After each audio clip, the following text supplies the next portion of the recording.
because I'd been through the Pentagon right after 9/11.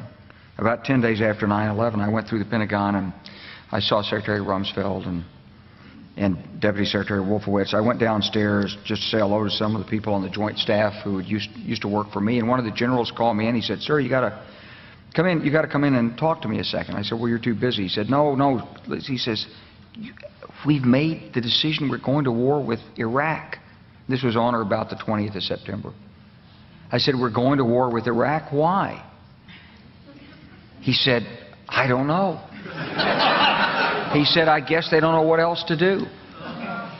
So I said, "Well, did they find some information connecting Saddam to Al-Qaeda?" He said, No. He says, "There's nothing new that way. They just made the decision to go to war with Iraq." He said, "I guess it's like we don't know what to do about terrorists, but we've got a good military and we can take down governments." And he said, "I guess if the only tool you have is a hammer, every problem has to look like a nail." So I came back to see him a few weeks later, and by that time we were bombing in Afghanistan. I said, "Are we still going to war with Iraq?" And he said, "Oh, it's worse than that." He said, he reached over on his desk, he picked up a piece of paper, and he said, I just got this down from upstairs," meaning the Secretary of Defense's office today, and he said, "This is a memo that describes how we're going to take out 7 countries in 5 years, starting with Iraq and then Syria, Lebanon, Libya, Somalia, Sudan, and finishing off Iran."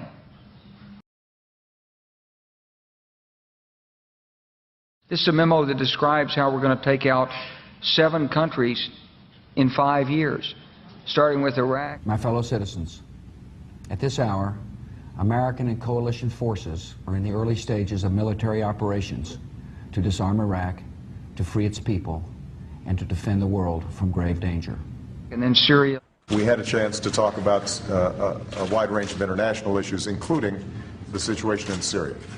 And I have to say that all of us who've been seeing the terrible pictures coming out of Syria and Homs recently recognize it is absolutely imperative for the international community to rally and send a clear message to President Assad that it is time for a transition, it is time for that regime to move on, and it is time to stop the killing of Syrian citizens by their own government. Lebanon. They both had different reasons, the State Department and the White House, for wanting Israel to do it, encouraging them to do it, supporting them. Our Air Force worked very closely with the Israeli Air Force for months before this, not necessarily with a deadline, knowing when it would happen. It was always going to be whenever there was an incident, they would take advantage of an incident. The word I used was fortunate timing.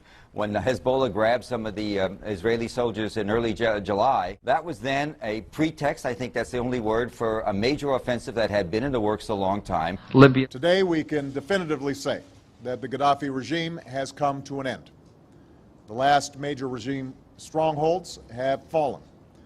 The new government is consolidating the control over the country, and one of the world's longest-serving dictators is no more. Somalia. Well, violence isn't only on the rise in Afghanistan.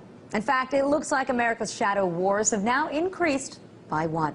Drone strikes have long been reported in Pakistan and Yemen, but now there's news that a week ago, a U.S. drone aircraft fired on 2 leaders of the Somalian organization Al-Shabaab. Sudan. President Obama is sending 100 combat-equipped troops to Central Africa to advise local forces on getting rid of one of the continent's most vicious operatives, Joseph Kony, the head of the Lord's Resistance Army, a group responsible for atrocities across the region. It's the first open deployment of U.S. ground combat power to Africa since the Black Hawk Down incident in Somalia in the 1990s that killed 18 troops. U.S. troops may wind up now in Uganda, South Sudan, the Central African Republic, and the Democratic Republic of the Congo.